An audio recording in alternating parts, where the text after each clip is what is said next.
안녕하세요. 올해 32살 여자입니다. 결혼을 앞두고 있었는데 이젠 정말 예비신랑의 내로남불식 효도에 지쳐서 헛된 기대는 그만하려고요. 예비신랑은 저보다 1살 연상이고 중견기업에 다니고 있는 회사원입니다. 저는 시간제 강사를 하면서 운동 가르치면서 돈을 벌고 있어요. 장소를 대여해서 일정의 수수료 형식으로 자리세를 내고 수업을 하는 형식으로 일을 하고 있어요.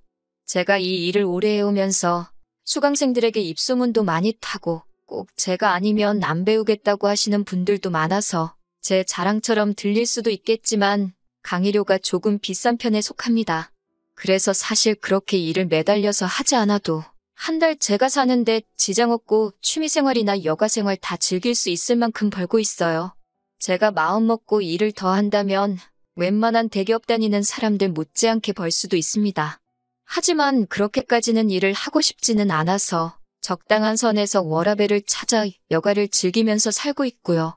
그래서 벌이 자체는 중견급 기업 다니고 있는 예비신랑에 비교하면 제가 조금 낮은 편이기는 합니다. 하지만 제 벌이는 제가 하기에 따라 더 많아지기도 하는 제 직업적인 특성이 있다 보니 벌이에 대해서는 제가 부족하다는 생각을 가져본 적은 한 번도 없어요. 예비신랑도 결혼 이야기하면서 자기 월급이 그래도 평균 이상은 되다 보니 제 체력을 다 소비하면서까지 돈을 벌기보다는 어차피 집안일하고 살림은 누군가 해야 하니 제가 돈을 덜 버는 부분에 대해서 자기는 불만이 없고 이해한다고 했었습니다. 저는 어머니가 일찍 돌아가셨고 그래서 아버지와 제 남동생 이렇게 세 가족이서 살고 있어요. 남자친구는 저랑은 반대로 아버님께서 어렸을 적에 집을 나가시고는 연락이 두절되었다고 했고 홀어머니 밑에서 연년생인 여동생과 둘이 힘들게 자라왔다고 합니다. 다른 점이 있다면 저는 그래도 아버지께서 아직도 현역에 계시기도 하고 어머니가 먼저 떠나시기는 했지만 이후로도 쭉 외가와 연락을 하고 지내면서 사랑 듬뿍 받으며 자라왔어요. 반대로 남자친구는 아버님이 집을 나가시면서 자연스럽게 친가와는 연락이 두절되었다고 합니다. 어머님 혼자서 두 남매를 키우는데 힘이 들었지만 아버지가 집을 나갔으니 어머님의 시댁에서는 어머님을 포함한 남자친구의 가족들은 이제 남이나 다름없다며 도움의 손길을 내밀지 않았다고 합니다. 그런 어려운 상황 속에서도 남자친구 서울에 있는 4년제 대학 보내고 좋은 곳에 취직할 때까지 뒷바라지 해주신 걸 보면 어머님도 참 대단하신 분이라는 생각이 들었어요. 제가 외가에서 사랑을 듬뿍 받으며 자랐다고는 하지만 저희 친가나 외가가 경제적으로 넉넉한 형편도 아니고 당시에 보호가 필요할 만큼 어렸던 저희 때문에 아버지는 종사하시던 직장을 그만두시고 저희를 돌보면서 밤에는 저희를 맡겨놓고 일을 하셔야 했어요. 제가 학교 다녀와서 동생 돌보면서 제 앞가림 정도 할 수 있는 나이가 될 때까지 아버지는 그런 생활을 오래 하셔야 했고 덕분에 아버지는 남들보다 빨리 건강에 문제가 생기셨습니다. 아직 현역으로 일을 하고 계시지만 아버지의 건강 상태로 가질 수 있는 직장이 많지가 않아서 그렇게 여유롭게 벌고 계시진 않았어요. 그러다 보니 집안 분위기상 제가 항상 제 남동생에게 양보를 하면서 자라왔습니다. 어쩔 수 없는 상황 속에서 제가 동생에게 양보하는 건 남자 여자 문제가 아니라 동생의 누나로서 제가 당연히 희생했어야 하는 부분이라 생각했고 그 부분에 대해서 불만이 많지는 않았어요. 물론 저도 처음엔 공부가 하고 싶었지만 집안 형편상 장학금을 비교적 받기 쉬운 운동 쪽으로 고개를 돌려야 했었어요. 그나마 다행인 건 제 남동생이 공부를 워낙에 잘하기도 했고 집안에서도 적어도 제 동생에게만큼은 공부하는데 지장이 없도록 물심양면적으로 지원을 해주셨으니 그건 다행이라고 봐야겠죠. 아무튼 양가 형편이 그렇게 넉넉지 않은 편이다 보니 저나 남자친구나 둘 다 결혼을 하게 되더라도 양가 어른들께 도움은 받고 싶지 않은 마음은 같았습니다. 결혼 이야기 나오면서 가장 크게 고민해야 했던 신혼집 또한 둘이 모아놓은 돈을 합치고 대출을 껴서 형편단단한 가장 적당한 집으로 구해서 시작하기로 했습니다. 남들처럼 신축 아파트 들어가는 건 당연히 꿈도 꾸지 못했고 그냥 어디 적당한 아파트에 전세로 들어가기만 해도 감지덕지라고 생각했습니다. 거기에 사실 저나 예비신랑 두 사람 다 월급을 받고 나서 저는 저희 아버지에게 예비신랑은 자기 어머니에게 생활비와 용돈을 포함해서 돈을 어느 정도씩 드리고 있던 상황이었습니다. 금액에 있어서는 남자친구가 조금 더 많았지만 큰 차이가 있지는 않았어요. 첫 월급을 받았을 때부터 드리던 걸 결혼했다고 그만 드릴 생각도 없었고 어느 한쪽만 드릴 생각도 없었으니 이 부분에 대해선 자동적으로 남자친구와 합의가 된 상황이라고 봐도 무방한 부분이었지요. 심지어 요즘 경기 침체로 인해서 금리가 엄청나게 올라 있는 상황인데 집값까지 내린다 어쩐다 하는 말이 있는 마당에 비싼 이자를 내면서까지 자가로 집을 구하는 게 맞는 건가 하는 생각이 들었습니다. 무엇보다 금리 때문에 이자가 오른 부분이 가장 타격이 컸어요. 돈을 이중 삼중으로 내게 생겼으니 걱정이 이만저만이 아니었지요. 그런데 하늘이 도왔다고 해야 하나요? 제 외삼촌이 다니던 회사에서 해외 파견 근무를 지원하시게 되면서 온 가족이 같이 따라가기로 하셨습니다. 그래서 덕분에 외삼촌이 살던 집이 빈집이 되게 되었고 원래는 그동안 새를 놓을까 싶었는데 외삼촌이 항상 제가 어려울 때 도움을 크게 주지 못했던 게 마음에 걸렸다고 하시면서 이참에 못해준 거 해준다는 느낌으로 외삼촌이 돌아올 때까지 그 집에서 지낼 수 있게 배려해 주셨어요. 저희가 딱히 더 내야 할 건 관리비 말고는 아무것도 없었고요. 결혼 준비를 하면서 가장 큰 골칫거리였던 주거 문제가 해결되니 10년 묶은 체증이 싹 사라지는 느낌이었습니다. 예비 신랑도 제 덕분에 한숨 돌렸다는 식으로 너무 좋아했어요. 이젠 더 이상 어려운 일도 없으니 결혼 준비가 일사천리로 진행될 거라 믿어 의심치 않았습니다. 예비 신랑이 그 말을 꺼내기 전까지는 말이죠.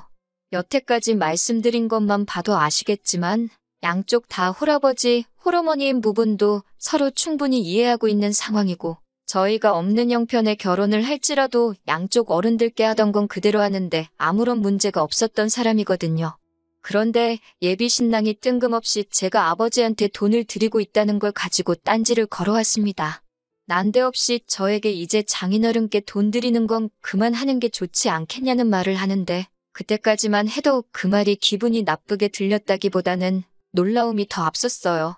왜냐하면 예비 신랑도 어머님께 돈을 드리고 있었고 저는 당연히 각자 부모님께 돈을 드리고 있는 상황에 그런 말을 꺼낸 예비 신랑의 참뜻이 다른 게 아니고 이제 우리가 결혼을 하니 부모님께 드리고 있던 지원을 끊어내자고 하는 말인 줄로만 알았거든요. 저의 반응에 예비 신랑은 자기 뜻은 그런 게 아니라 말 그대로 장인어른, 즉 저희 아버지에게 드리는 돈은 그만 드리는 게 어떻겠냐고 하는 거예요. 난데없이 그게 무슨 소리냐고 물어보니 저희 아버지는 아직 현역으로 일도 하시고 계신데 굳이 월급도 얼마 안 되는 제가 돈까지 드릴 필요가 있냐고 하는 겁니다. 당장 저희 외삼촌 때문에 집값으로 돈 나갈 일이 없어진 건 좋은 일이지만 반대로 생각하면 외삼촌이 다시 한국에 돌아온다면 그 집을 비워줘야 하는 건데 하루빨리 돈을 모을 생각을 하는 게 더 좋지 않겠냐고 하는 거예요. 그러려면 예비 신랑의 말은 저희 아버지께 지원하고 있던 돈을 끊어내야 한다고 하는 소리였고요. 솔직히 예비 신랑의 말이 전부 다 틀린 건 아니지만 반은 맞고 반은 틀린 소리였습니다.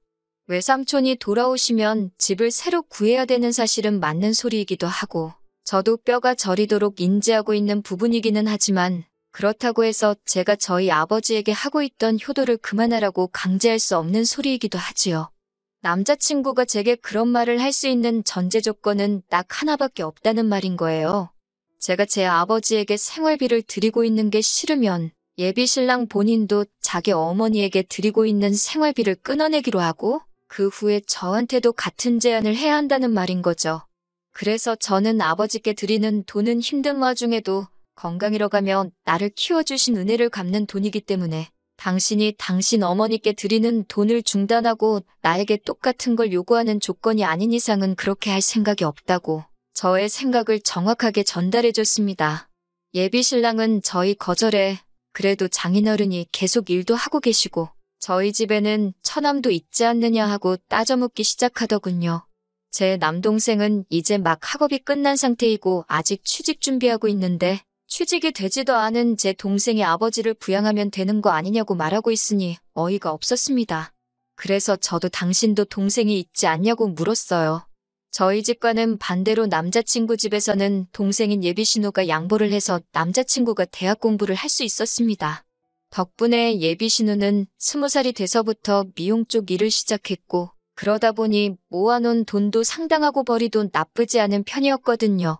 그런데 남편은 어머니와 장인어른의 입장이 다르다는 의견을 바꿀 생각도 없어 보였고, 오히려 예비 신우와 제 남동생의 상황을 비교하면서 자기 동생은 앞으로 시집을 가야 하니 어머니의 경제적인 부양은 자기가 계속할 수 있지만 저희 집에서는 여자인 제가 시집을 오는 거니 제가 아버지를 더 챙길 필요 없이 이제는 제 동생이 아버지를 부양하면 되는 거라고 우기기 시작하는 겁니다. 언뜻 들으면 맞는 말 같기도 하지만 생각해보세요. 이제 막 사회생활 시작도 안 한 제 동생이 모아놓은 돈 한 푼 없이 홀아버지 부양까지 하고 있다면 제 동생은 결혼을 어떻게 하겠나요? 자기 동생은 시집가야 되니 그렇게는 못한다고 하면서 제 동생은 남자니까 어떻게든 하라고 하는 말이 무책임해 보였습니다. 그래서 저는 절대 눈에 흙이 들어가도 당신이 원하는 대로는 할 수 없을 거라고 다시 한번 강조했습니다. 저는 단 하나, 당신도 어머님에 대한 지원을 그만둔다면 그때 가서 나도 똑같이 아버지에 대한 지원을 끊겠다고 이 결정은 바꾸지 않을 거라고 엄포를 놓았어요. 그러니 예비 신랑은 끝까지 저한테 쓸데없는 데서 고집을 부린다면서 세상 천지의 모든 사람들한테 물어보라고 말하며 자기가 하는 말이 정답이고 제 말은 억지라고 하는 겁니다. 그래서 그날은 원래 데이트를 하기로 한 날인데도 불구하고 더는 기분이 나빠같이 있을 수가 없어서 집으로 그냥 돌아왔네요. 제 기분을 풀어주려는 건지 마저 설득시키려는 건지 예비 신랑에게서 전화가 쉴 새 없이 걸려왔지만 저는 하나도 받지 않았습니다. 그렇게 전화기가 10번 정도 연속으로 울리고 나니 그 뒤로부터는 전화가 없더라고요. 그 다음 날도 그 다다음 날도 예비 신랑이 걸어온 전화는 전부 다 무시해버렸습니다. 제가 연락이 두절이 되니 오죽 답답했는지 어떻게 제 시간표를 알고 온 건지 마냥 죽치고 기다렸는지 모르겠는데 제가 일하는 체육관 앞에서 저를 기다리고 있더라고요. 적어도 1시간은 밖에서 기다렸을 텐데 기다린 성의를 봐서도 예비 신랑이 무슨 말이 저에게 그렇게 하고 싶어서 저러는지 드러나 보자 싶었습니다. 다만 저는 수업이 있어서 출근을 했던 거였기 때문에 예비 신랑한테 근처 카페에라도 가서 1시간을 더 기다리라고 말해야만 했어요. 수업이 끝나고 카페에 가니 예비 신랑이 저를 기다렸다는 듯이 자리에서 일어나 저를 부르고 있더라고요. 맞은편 자리에 앉았는데 예비 신랑은 제가 자리에 앉기도 전에 저랑 나누었던 대화를 가지고 자기도 충분히 많은 생각을 했다고 하면서 자기 이야기를 들어보라고 하며 계획이랍시고 주절주절 떠들기 시작하는데 자기 엄마는 용돈을 계속 줄 테니 너네 아버지한테 주던 돈은 그만 주라고 하는 말보다 더 어이없는 말을 꺼냈습니다. 예비 신랑이 해결책이라고 꺼낸 이야기는 아예 홀시어머니를 모시고 같이 살자고 하는 겁니다.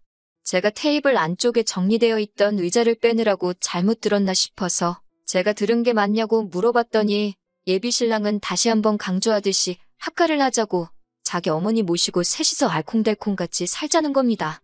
제정신으로 하는 소리인가 싶었는데 진심이었어요. 합가를 하게 되면 모든 게 완벽하게 돌아간다는 겁니다. 말인즉슨 어머님이 우리와 같이 살게 되면서 집안일이나 살림을 어느 정도 도와주실 테니 그만큼 저희 집안일 부담이 줄어드는 것이고 집안일에 쏟아야 하는 시간이 줄어든 만큼 제가 수업 몇 개를 더 잡아서 일을 더 할 수 있다는 겁니다. 제가 일을 더 하면 달에 버는 돈이 지금보다 훨씬 늘어나기 마련이고 그러면 저는 그 늘어난 벌이로 아버지에게 경제적 지원을 해주면 되는 거 아니겠냐 하는 겁니다. 그리고 어머니가 제가 해야 할 집안일을 도와주는 거나 마찬가지니 제가 어머님에게 집안일 해주는 월급 마냥 제가 벌어온 돈으로 어머님께 돈을 더 드리면 되는 거 아니겠냐고요. 매번 말은 그럴싸하게 하는 것 같지만 내로남불 자기만 효도하려고 하는 개수작을 넘어서 이번에는 아예 저한테 대리효도를 강요하고 있는 모습에 어이가 없어서 말도 제대로 안 나오더라고요. 나지막히 그럴 거면 아예 신우도 데리고 살지 그러냐고 비아냥대듯이 이야기했습니다. 그런데 예비 신랑은 눈치가 없는 건지 없는 척을 하는 건지 얼굴에 웃음꽃이 활짝 피더니 진짜 그래도 되냐고 하는 겁니다. 그러면서 저희 외삼촌 집이 방이 3개이니 안방은 어머님들이고 제일 작은 방은 자기 여동생이 쓰게 하면 되겠다 하는 거예요. 정말 남자친구 하는 꼬라지가 점이 가경이었습니다.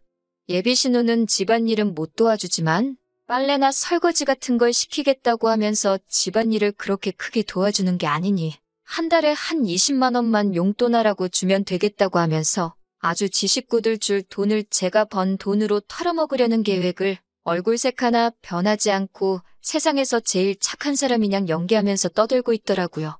누가 보면 제가 악덕 며느리, 악덕새 언니라도 되는 것처럼 말입니다. 듣자 하니 얼토당토하는 터무니없는 말만 늘어놓길래 오죽하면 제가 속으로 혹시 저 중에 하나만 내가 오케이 하도록 저런 어이없는 말만 주르륵 늘어놓고 있는 건가 하는 생각이 들었어요. 어디 한번 갈 때까지 가보자는 말인가도 싶어서 저도 듣고만 있다가 한마디 건넸습니다. 지금 어머님을 모시고 신우까지 들여서 살자는 이야기하는 거면 어차피 방도 3개인 집에서 시작하게 되었는데 길게 이야기할 게 뭐 있냐고. 나도 똑같이 우리 아버지 모시고 동생 데리고 들어와서 살겠다고 했습니다. 사실 이때까지도 결혼을 뒤집어버리겠다 하는 생각보다 예비 신랑에게 자기가 하고 있는 말들이 얼마나 터무니없는 상황인가를 똑같은 방법을 써서 알려주고 싶었어요. 그런데 예비 신랑 반응이 더 어이가 없더군요. 곰곰이 생각하는 척을 하더니 그것도 좋은 방법이겠다 하는 겁니다. 장인어른이 어쨌든 많지는 않지만 돈을 벌고 계시니 그 돈으로 우리 가족들, 그러니까 예비 시모와 신우 생활비를 하면 딱 좋겠다고요. 그런데 또 한 번 곰곰이 생각하더니 그래도 천암까지 드리는 건 조금 무리가 있다면서 천암은 그냥 독립시키면 안 되나? 하면서 혼자 중얼거리는 거예요. 제 동생은 또 뭐 때문에 같이 못 살겠냐 하니 그래도 예비 신우랑 제 동생이 장성한 두 남녀인데 한 공간에 있다가 겹사돈이 될 수도 있는 거 아니냐고 합니다. 그러면서 자기 동생, 그러니까 예비 신우는 이제 자리도 잡히고 안정적으로 돈을 벌고 있는 상황인데 처남은 지금 직장도 없지 않냐고 하면서 자기 여동생을 넘보기에는 한참 멀었다고 하는 거예요. 예비 신우는 더 좋은 남자를 만날 자격이 있다나요? 그것도 어이가 없었습니다. 예비 신우 직업을 무시하는 게 아니고 손아랫 사람이라고 하지만 사실 예비 신랑하고 연년생이라 저랑 동갑이거든요. 저도 경력이 쌓이고 쌓여 지금 안정적인 수입원이 생겨있는 것처럼 신우도 똑같이 20살부터 일을 시작했으니 현재 자리를 잡고 안정적인 상황이 돼 있는 건 당연한 일이라고 생각합니다. 그에 반해 제 동생은 이제 27돼서 공부를 마치고 취직 준비 시작한 지도 얼마 되지 않은 데다가 예비 신랑 다니는 정도의 회사에서는 제 동생 데리고 가고 싶다고 스카우트 제의가 먼저 오고 있는 상황인데 어디 제 동생을 지 여동생에 비할 게 안 된다느니 조건이 딸린다느니 그런 이야기를 하는 건지 웃기지도 않았습니다. 애초에 예비 신우라는 특이한 조건을 떠나서 저도 제 동생이 저랑 동갑내기 여자를 결혼할 상대라고 데리고 온다면 기분이 별로일 것 같거든요. 그런데 예비 신랑은 끝까지 자기는 관대하고 자기 가족들은 도와줘야 하고 처가와 시가 차별을 두지 않고 양가에 잘한다는 식으로 씨알도 먹히지도 않을 연기를 하면서 말도 안 되는 조건을 갖다 붙이고 있으니 어이가 없었습니다. 거기서 끝냈어도 충분히 정이 떨어졌을 텐데 예비 신랑이 덧붙인 한마디에 저는 이 결혼을 완전 쪽내야겠다 결심을 하고 말았어요. 처남이 자기 여동생을 꼬셔가서 겹사돈이 되면 어떡하냐는 말도 발칙해서 어이가 없었는데 곰곰이 생각해보더니 결국에는 우리 아버지도 같이 모시고 사는 건 넌센스가 아니냐고 하는 겁니다. 아무리 장인어른이라고 하실지라도 남자이고 혼자 된 지 오래되셨는데 혹시나 집에 아무도 없을 때 저희 아버지가 자기 어머니를 어떻게 할 수도 있지 않겠냐고 하면서 혼자 아주 아침 드라마에도 나오지 않을 말도 안 되는 이야기를 꺼내면서 결국에는 지 엄마랑 여동생만 같이 합가해서 사는 게 좋겠다고 하는 겁니다. 장인어른이 벌어오는 돈 몇 푼 때문에 자기 엄마를 위험한 상황에 놓이게 할 수 없다나요? 그 말 듣자마자 제가 마시고 있던 아이스커피 잔을 들어서 예비 신랑 얼굴에다가 있는 힘껏 끼얹어 버렸습니다. 그동안 함께 해온 것도 있고 애초에 결혼까지 생각했던 사이다 보니 웬만해선 적당히 서로 양보하고 타협해서 좋게 좋게 넘어가려고 했는데 이건 뭐 나는 내 가족 챙겨야 되지만 너는 너네 가족 챙기는 거 아까워서 못 보겠다고 하는 심보로 다 안 된다고 나서는데 양보하고 타협할 게 뭐가 있나 싶었어요. 예비 신랑은 얼굴에 커피를 뒤집어 쓰고 얼이 빠져서 자기가 홀랑 젖어있는 꼴을 보고 얼어붙어 있었습니다. 주변 사람들도 시선이 저희 쪽으로 집중이 되기 시작했고 거기서 저도 나쁘끄러워서 더 있을 수가 없어서 내가 오늘 마신 게 아이스커피라서 천만다행인 줄 알라고 뜨거운 커피였어도 얼굴에다 냅다 뿌렸을 거라고 말하고 자리를 나왔어요. 카페 밖을 나서는 저를 감히 쫓아오지도 못하더라고요. 아마 시원한 커피 맞고 정신이 확 들었나 봅니다. 하지만 제가 그렇게 커피를 끼얹은 건 정신 차리고 반성하라는 뜻이 아니고 완전히 헤어지자고 하는 말이었어요. 예상한 대로 남자친구는 몇 시간도 지나지 않아서 자기가 잘못 생각했다고 하면서 저보고 한 번만 기회를 더 달라고 하더라고요. 하지만 끝까지 어머님 모시고 사는 게 전제 조건이고 제가 결혼 후에도 아버지께 용돈을 드리는 걸 허락해준다 만다 하는 이야기를 하고 있었어요. 내가 번 돈 내가 쓰는데 그걸 왜 너한테 허락을 받아야 되는 거냐고 쏘아붙이고 그냥 나 말고 다른 사람 만나서 입맛에 맞게 허락을 해주든 말든 하라고 했습니다. 기어이 집 앞까지 찾아와서 제 다리를 붙잡고 빌었는데 자초지종을 들은 제 남동생하고 아버지가 밖까지 쫓아나와서 한 번만 더 집 근처나 제 근처에서 얼씬대면 말로는 안 끝날 거라고 강하게 나오니 예비 신랑은 잔뜩 겁을 먹고서는 정말 제 근처에 얼씬도 안 하더라고요. 그래서 덕분에 안전이별했습니다. 아버지는 제가 결혼을 눈앞에 두고 당신 용돈 드리는 것 때문에 제가 파혼하게 된 거 아니냐며 책임감을 느끼셨는데 전혀 그렇지 않다고 했어요. 제 발로 고생길 10번 했는데 극적으로 유턴하고 나와서 천만 다행인 거라고. 제가 아버지한테 효도를 안 하고 있었다면 유턴할 기회조차 없었을 거라고 말씀드리니 아버지는 다행이라고 말하시면서도 끝까지 쓴웃음을 지으시는 게 마음 한구석에는 아직도 당신이 부족하셔서 제가 파혼하게 된 거라는 책임감을 느끼고 계시는 것 같습니다. 편의상 예비신랑이라고 적기는 했지만 그 자식 솔직히 앞으로도 하는 일마다 다 안 풀렸으면 좋겠고 어디 새로운 사람을 만나더라도 자기 어머니랑 여동생 놓지 못해서 만나는 족족 안 좋게 끝나버리면 좋겠습니다. 한동안은 저도 지쳐서 혼자로 지내겠지만 제 가족들을 자기 가족 챙기듯 아껴주는 그런 사람이 나타나면 그게 똥차가 가고 벤츠가 나타난 게 아닌가 생각하고 긍정적으로 만나볼까도 생각 중입니다.